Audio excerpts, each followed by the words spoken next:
지금부터는 오늘 재판에서 어떤 이야기가 나왔는지 정치부의 장영욱 기자와 함께 자세히 살펴보겠습니다. 자, 장 기자, 첫 키워드가 김현지네요. 네, 그렇습니다. 예. 지금은 이재명 대표 앞서도 말씀드렸지만 최측근인데요. 지금 보좌관으로 있습니다. 예. 김현지 씨는 그 이재명 대표가 성남시장을 하기 전부터 이 성남 시민단체에서 만난 사이고요.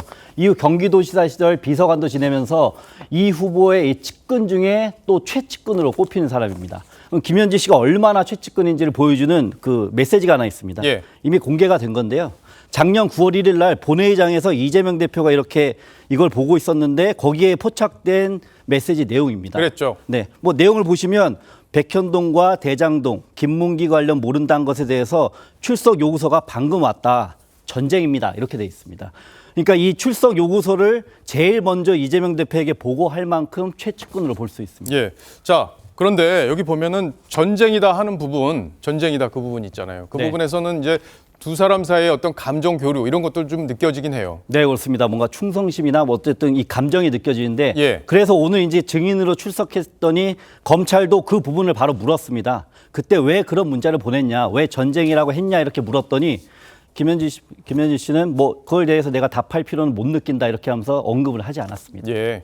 그걸 좀 설명해줬으면 좋았을 텐데 예. 궁금하긴 했었어요. 자, 그런데 김현지 씨가 오늘 재판에 나온 게 고 김문기 처장을 이재명 대표가 모른다고 한 부분, 이게 선거법 위반의 쟁점인데 그 부분과 관련해서 김현지 씨가 출석을 한 거잖아요. 네, 그렇습니다. 그 부분 관련해서 그 이후에 이 고 김문기 씨가 이제 극단적 선택을 하신 이후에 그 유가족에 대해서 이재명 측에서 회유한 정황이 있다고 보는 게 검찰의 주장입니다. 예. 이제 그 당시의 상황을 한번 보시면 2021년 1월에 이 이유종 사장이라는 이재명 쪽 측근입니다. 예. 이분이 김문기 씨 유족한테 연락을 해서 결국 다음 달에 김문기 씨 아들을 만났습니다.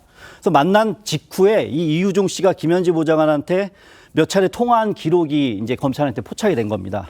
그러면 그럼 당시 그래서 요 상황만 보면 뭔가를 보고한 거 아니냐 이렇게 보는 게 검찰의 지금 시각이고요. 예. 그러니까 이 재판이 상당히 중요했고 당시에 이제 김문기 씨가 극단적인 선택을 하면서 대선판에 이제 영향을 줄 수 있는 그런 상황이었기 때문에 그때 이우종 씨가 이 김문기 아들을 만나서 여러 가지 얘기를 했다면 이제 회유한 의혹이다 이렇게 연결할 수 있겠고, 그래서 김현지 보좌관이 당시에 몇 차례 통화를 했다면 이게 이재명 대표에게 보고하기 위한 거 아니냐 이런 식의 생각을 지금 검찰이 갖고 있는 거죠. 네, 그렇습니다. 그 생각을 보충할 수 있는 증거를 또 오늘 검찰이 얘기를 했습니다. 아, 그래요? 보면 이우종 씨가 이제 당시에 이제 아까 요 상황부터 보면 예. 이 김문기 씨 아들을 만났을 때 도대체 무슨 말을 오갔는지가 이제 회유 정황으로 보는 근거가 김문기 씨 아들이 7월에 이제 이 재판의 증인으로 나왔는데 당시에 검찰이 이우종 씨를 만났을 때 이우종 씨가 도와달라 이렇게 말했던 것을 당시에 어떻게 느꼈냐 이렇게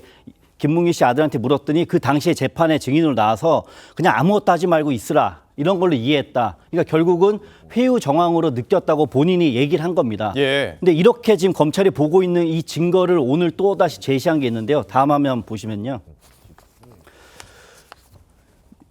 아까도 말씀드렸지만 고 김문기 씨 아들을 만난 직후에 이우종 씨가 김현지 보좌관한테 전화를 했는데 그 전화를 한 거에 대해서 그 전 3개월은 보니까 이우종 씨랑 통화한 기록이 없는데 왜 하필 그때만 전화가 왔겠냐라고 물었더니 김현지 보좌관이 아까 앵커께도 말씀하셨지만 당시 대선 기간이었기 때문에 본인이 대선 캠프에 있어서 당시에 하루에 100통이 넘는 전화를 받았다. 그렇기 때문에 기억이 나지 않는다. 이렇게 답변을 회피했습니다. 예.